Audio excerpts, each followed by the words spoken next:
Good day, squaddies. Welcome back to our channel. For days, headlines suggested that Prince Harry's beloved Invictus movement had suffered another major setback in Australia, with critics rushing to social media to claim this was proof that support for the Duke's Veterans Initiative was collapsing and that the narrative spread quickly, presenting the situation as yet another defeat. But as so often happens with stories involving Harry and Meghan, the reality turned out to be far more complicated and far less dramatic than the sensational coverage suggested. When the details of the Australian government's announcement became clear, it became obvious that Invictus Australia was not being abandoned. Instead, the funding changes were part of a broader restructuring of veterans' well-being programs, crucial context that was missing from many of the most inflammatory headlines. And that's an important distinction to make, because there's a huge difference between an organisation being cut off from support and a government reorganising how veteran services are delivered. Yet some outlets appeared more interested in generating anti-Harry headlines than in explaining what was actually happening. For Prince Harry, Invictus has never been about politics, palace intrigue, or media narratives. Since its creation, the Invictus movement has focused on one straightforward mission: helping wounded, injured, and sick servicemen and women rediscover confidence, purpose, and community through sport. Over the years, thousands of veterans from around the world have participated in Invictus programs, and many have spoken openly about how the experience helped them overcome isolation, rebuild self-esteem, and reconnect with a sense of purpose after life-changing injuries or trauma. An impact that cannot be measured by tabloid headlines, cannot be erased by social media criticism, and certainly cannot be dismissed by commentators who have never experienced the challenges faced by wounded veterans. For days, headlines screamed that Prince Harry's Invictus movement had suffered another catastrophic blow in Australia, with critics rushing to social media before understanding a single detail of what the government had actually announced. The narrative spread like wildfire across digital platforms, with commentators presenting the situation as yet another defeat for the Duke of Sussex, another failure in his charitable portfolio. But when the full details of the Australian government's restructuring became clear, it became obvious that Invictus Australia was not being abandoned at all. Instead, the funding changes were part of a broader reorganisation of how veterans' well-being programs would be delivered across the nation. Yet that crucial context was conspicuously absent from many of the sensational headlines, and therein lies an important distinction. There is a vast difference between an organisation being cut off from support and a government simply restructuring how veteran services are administered.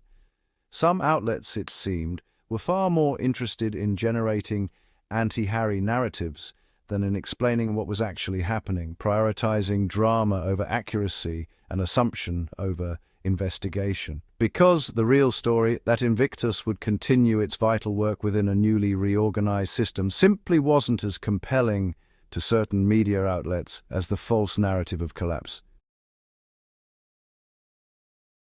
The transformative power of Invictus, real results beyond the headlines. Since its inception, the Invictus Games have welcomed thousands of veterans from around the world to participate in programs designed to rebuild lives shattered by service. These are not merely sporting events. They represent profound moments of personal transformation that extend far beyond any single competition or medal count.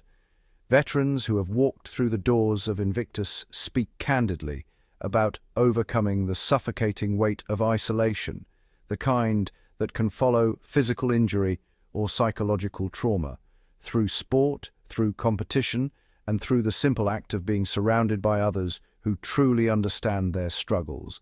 These servicemen and women have successfully rebuilt their self-esteem and discovered purpose in places where they thought none existed.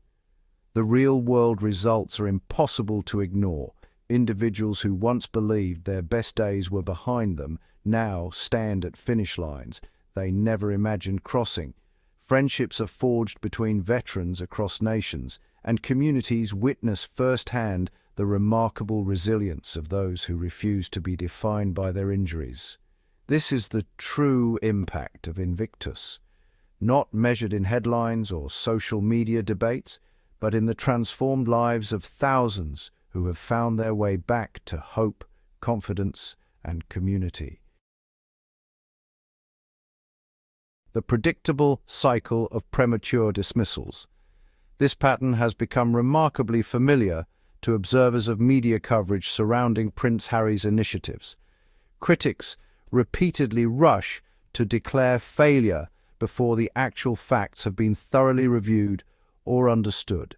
Predictions about Harry's projects collapsing emerge with striking regularity, yet time and again these dire pronouncements prove to be exaggerated or fundamentally premature. The Australian funding announcement exemplifies this cycle perfectly. Commentators celebrated what they perceived as a major setback before the details of the government's restructuring were even clarified. Once the full picture emerged, and it became clear that Invictus Australia was not being abandoned, but rather repositioned within a broader veterans' well-being reorganization, the dramatic narrative quickly lost its momentum and appeal. This is not an isolated incident. It reflects an established pattern wherein sensational headlines dominate the initial news cycle, only to reveal themselves as misleading once proper context is provided. The distinction between genuine collapse and organizational adjustment seems to elude many outlets more interested in generating provocative anti-Harry narratives than in explaining what is actually happening. What this recurring phenomenon demonstrates is how assumptions can spread rapidly in the modern media landscape, how facts are often secondary to drama, and how the rush to judgment frequently precedes the gathering of evidence. The resilience of purpose beyond organizational shifts. It is crucial to recognize that funding changes and restructuring represent normal aspects of how international charitable initiatives evolve, not indicators of fundamental abandonment or failure. Organizations working across borders and multiple jurisdictions inevitably encounter obstacles that require adjustment. Budget reallocations, government policy shifts, and programmatic modifications are simply part of the landscape when serving global communities. What matters most is whether the core mission persists and whether those it was designed to help continue to benefit from its work. In the case of Invictus, despite the recent Australian developments that prompted such sensational headlines, the evidence remains clear. The mission endures, veterans continue to participate in meaningful ways, and the organizational changes have not severed the connection between the initiative and the servicemen and women who find purpose through its programs. The distinction between weathering necessary adjustments and experiencing wholesale collapse is not merely semantic. It reflects a fundamental truth about how transformative organizations operate in the real world, adapting to new circumstances while maintaining their essential commitment to those they serve. Invictus's enduring legacy goes far beyond royal controversy. The true measure of Invictus's success cannot be found in headlines or social media debates. It belongs squarely to the veterans and communities who have embraced the movement and made it their own. Thousands of servicemen and women from around the world have participated in Invictus programs, and their stories of transformation speak far louder than any royal controversy ever could. These are individuals who have discovered renewed purpose, rebuilt shattered confidence, and found profound connection through sport and community, achievements that stand independently of media narratives or palace intrigue. Indeed, there exists broad recognition across society that Invictus has created meaningful impact in the lives of countless veterans and their families, regardless of where people stand on royal matters or political opinions. The funding discussions in Australia, the occasional sponsorship changes, the shifting organizational structures, none of these alter the fundamental truth that the movement has touched lives and inspired communities globally. And perhaps most importantly, Invictus remains one of the most significant veteran-focused initiatives of our time. a testament not to any single person's legacy, but to the resilience of the veterans themselves and the power of sport to heal, connect, and transform. The mission continues forward, the support endures, and the values that inspired this movement from its inception prove as vital today as they ever were.